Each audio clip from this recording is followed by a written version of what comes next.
উচ্চারণ স্থান অনুযায়ী স্বরবর্ণের নাম। কণ্ঠবর্ণ অ, আ এ দুটো হলো কণ্ঠবর্ণ।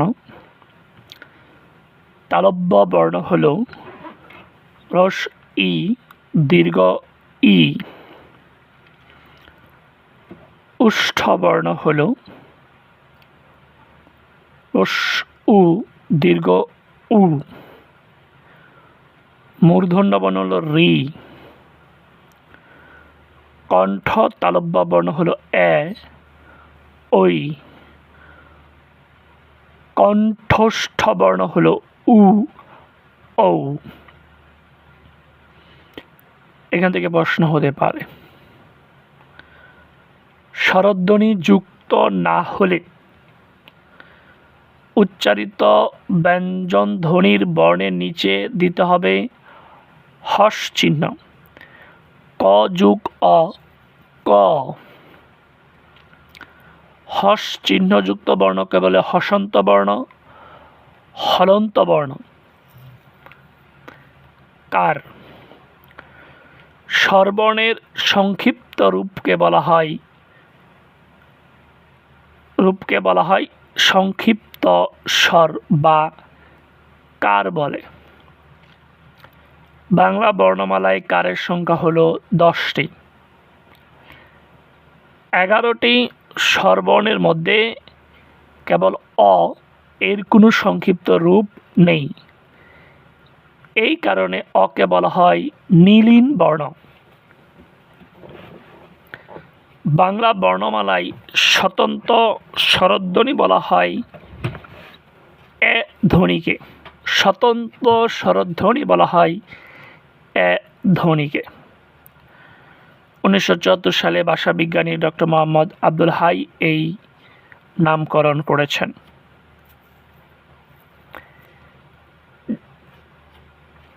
যে স্বরধ্বনিটিকে প্রকৃত স্বরধ্বনি বলা চলে না সেটা হলো রি। রিকে প্রকৃত স্বরধ্বনি বলা হয় না। ব্যঞ্জনধ্বনি ও ব্যঞ্জন বর্ণ।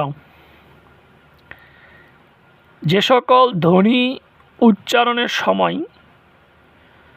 ফুসফুস থেকে নির্গত বাতাস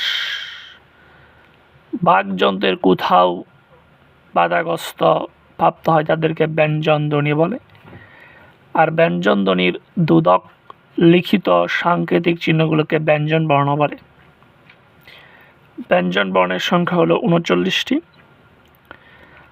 বাংলা বর্ণমালায় ব্যঞ্জন ধ্বনির সংখ্যা আবার 30টি। ধ্বনি নিয়, মূর্ধন্য ঝ, মূর্ধন্য স, অন্তস্থ, খণ্ডত্ব, অনেস্কার, চন্দ্রবিন্দু। এই যে 9টি বাদ দিয়ে বাকি 30টি ব্যঞ্জন বর্ণকে ব্যঞ্জন ধ্বনি বলে। এই 9টি বর্ণ দিয়ে যে শব্দগুলো লেখা হয় তা 9টি বর্ণ ব্যবহার না করেও অন্য বর্ণ দিয়ে লেখা যাবে। মূর্ধন্য এর পরিবর্তে দন্তন্য লিখলেও একই উচ্চারণ হবে, মন মন, আপন আপন। ঝ এর পরিবর্তে বর্গীয় ঝ লিখলেও একই উচ্চারণ হবে। মূর্ধন্য স দালিভাষা খণ্ডত্বের পরে ত লিখলেও হবে। ইয়র পরে ইয় লিখলেও হবে, হ লিখলেও হবে। চন্দ্রবিন্দু অনুনাসিক বর্ণ, এর উচ্চারণ বাংলা ভাষায় সংকটাপন্ন। নিয় অর উপরে চন্দ্রবিন্দু লিখলে একই উচ্চারণ হবে। একই বর্ণের উচ্চারণ অন্তস্থ অ করলেও বোঝা যায়। কা আ কায়া। যেহেতু ধ্বনি হচ্ছে উচ্চারিত রূপ আর বর্ণ হচ্ছে লিখিত রূপ, 9টি বর্ণ উচ্চারণের জন্য অন্য ধ্বনি করা বিদায় এদেরকে ধ্বনি বলা হয় না। ব্যঞ্জন ধ্বনি হলো 30টা। ব্যঞ্জন ধ্বনি ব্যঞ্জন বর্ণের উপযুক্ত মতবাদটি বাংলা একাডেমি প্রকাশিত প্রিন্ট বাংলা ব্যাকরণ থেকে নেওয়া হয়েছে।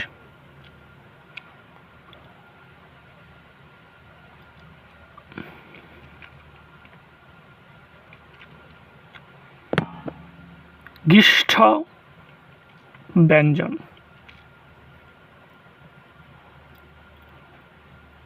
এ জাতীয় ধ্বনির উচ্চারণগত বৈশিষ্ট্য দুই ধরনের। বাতাস প্রথমে স্পৃষ্ট ধ্বনির মতো মুখের মধ্যে সম্পূর্ণ রুদ্ধ হয়, কিন্তু দ্রুত বের না হয় কিছুটা বিলম্বে ঘর্ষণ ধ্বনি তৈরি করে বের হয়। সেই হিসাবে এ জাতীয় ধ্বনি উচ্চারণগত বৈশিষ্ট্য হল ঘর্ষণজাত যোগ স্পৃষ্ট মানে গিষ্ঠ। চ ছ বর্গীয় জ মাছ কাচ কাজ। বাংলা বর্ণমালায় গিষ্ঠ ধ্বনির সংখ্যা হল 4টি। চ ছ বর্গীয় জ।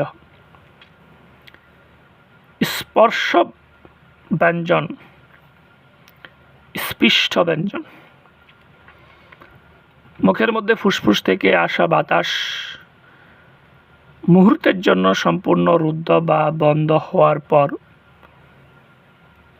আকস্মিকভাবে মুখ দিয়ে বেরিয়ে গিয়ে যে সমস্ত ধ্বনি উচ্চারিত হয় তাদের স্পর্শ ধ্বনি বা স্পৃষ্ট ধ্বনি বলে। ধ্বনি উচ্চারণের সময় দুটি বাকযন্ত্র একসাথে সংযুক্ত হয়। বাতাসের বহির্গমন পথ সম্পূর্ণ বন্ধ করে হঠাৎ করে খুলে যায়, যেমন শক, লাট ইত্যাদি। বাংলা বর্ণমালায় স্পৃষ্ট ধ্বনির সংখ্যা 16টি। স্পৃষ্ট।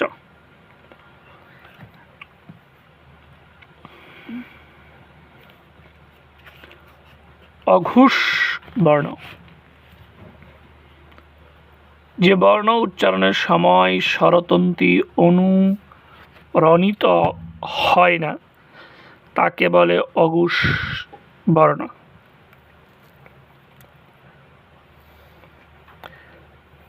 ক ম পর্যন্ত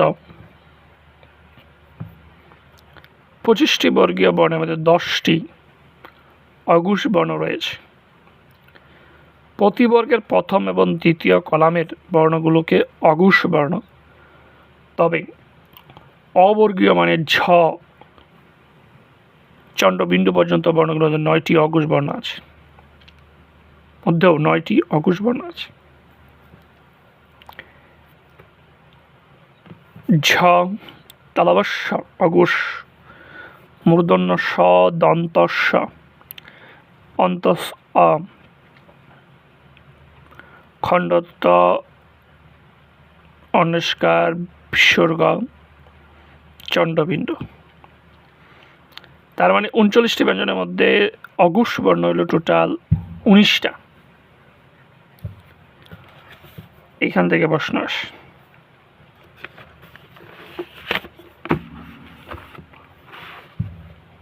ঘোষ বর্ণ উচ্চারণের সময় স্বরতন্ত্রী অনুরণিত হলে তাকে বলে ঘোষ বর্ণ। ক ম পর্যন্ত 25টি বর্গীয় বর্ণের মধ্যে 15টি ঘোষ বর্ণ রয়েছে। প্রতি বর্গের তৃতীয় চতুর্থ পঞ্চম কলামের বর্ণগুলো হলো ঘোষ বর্ণ। তবে অবর্গীয় মানে ঝ 5টি ঘোষ বর্ণ, বয়শূন্য র ল হ ডাশূন্য ডয়শূন্য র, এখানে আছে 5টা, তাহলে ঘোষ বর্ণ আছে টোটাল 20টা, অঘোষ আছে 19টা। তাহলে বর্গীয় বর্ণ অঘোষ হলো 10টা, ঘোষ হলো 15টা 25টা। অবর্গীয় বর্ণ হলো 9টা অঘোষ 5টা ঘোষ। অল্প প্রাণ বর্ণ। যে সকল বর্ণ উচ্চারণের সময় নিঃশ্বাস জুড়ে সংযোজিত হয় না, অর্থাৎ ফুসফুস থেকে বের হওয়া বাতাসের জোর কম থাকে, সেগুলোকে অল্প প্রাণ বর্ণ বলে। ক ম পর্যন্ত 25টি বর্গীয় বর্ণের মধ্যে 15টি অল্প প্রাণ বর্ণ রয়েছে। প্রতি বর্গের প্রথম তৃতীয় পঞ্চম কলামের বর্ণগুলো অল্প প্রাণ বর্ণ, তবে অবর্গীয় বর্ণের ঝ চণ্ডবিন্দু পর্যন্ত বর্ণগুলোর মধ্যে 12টি অল্পপ্রাণ বর্ণ আছে। তার মানে 39টি ব্যঞ্জন বর্ণের মধ্যে মোট অল্পপ্রাণ বর্ণ হলো 27টা। মহাপ্রাণ বর্ণ, যে সকল বর্ণ উচ্চারণের সময় নিঃশ্বাস জুড়ে সংযুক্ত হয়, অর্থাৎ ফুসফুস থেকে জুড়ে বাতাস বের হয়, সেগুলোকে মহাপ্রাণ বর্ণ বলা হয়। ক থেকে ম পর্যন্ত 25টি বর্গীয় বর্ণের মধ্যে 10টি মহাপ্রাণ বর্ণ রয়েছে। প্রতি বর্গের দ্বিতীয় চতুর্থ কলামের বর্ণগুলো মহাপ্রাণ বর্ণ, তবে অবর্গীয় বর্ণের মধ্যে 2টা মহাপ্রাণ আছে, হ এবং ডয় শূন্য র হলো মহাপ্রাণ। হ 12টি হলো মহাপ্রাণ।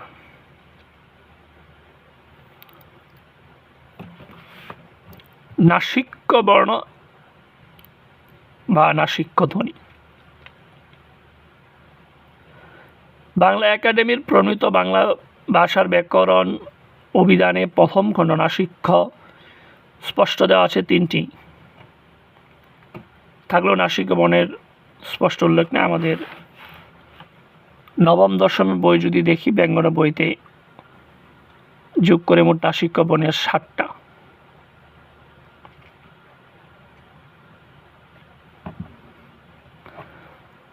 অনুনাসিক্য শব্দটি বিশ্লেষণে অনু প্লাস নাসিক অর্থটা নাসিকার সাহায্যে উচ্চার্য। আনুনাসিক, সংস্কৃত আনুনাসিক শব্দটি গঠিত হয়েছে ইক প্রত্যয় যোগে, আর যার অর্থ নাকের সাহায্যে উচ্চারিত, অর্থাৎ যা নাকের সাহায্যে উচ্চারণ করা হয় তা আনুনাসিক। সানুনাসিক সহযোগ আনুনাসিক। নাসিক্য ধ্বনি 3টা, আনুনাসিক্য ধ্বনি 3টা, বর্ণ হলো 7টা।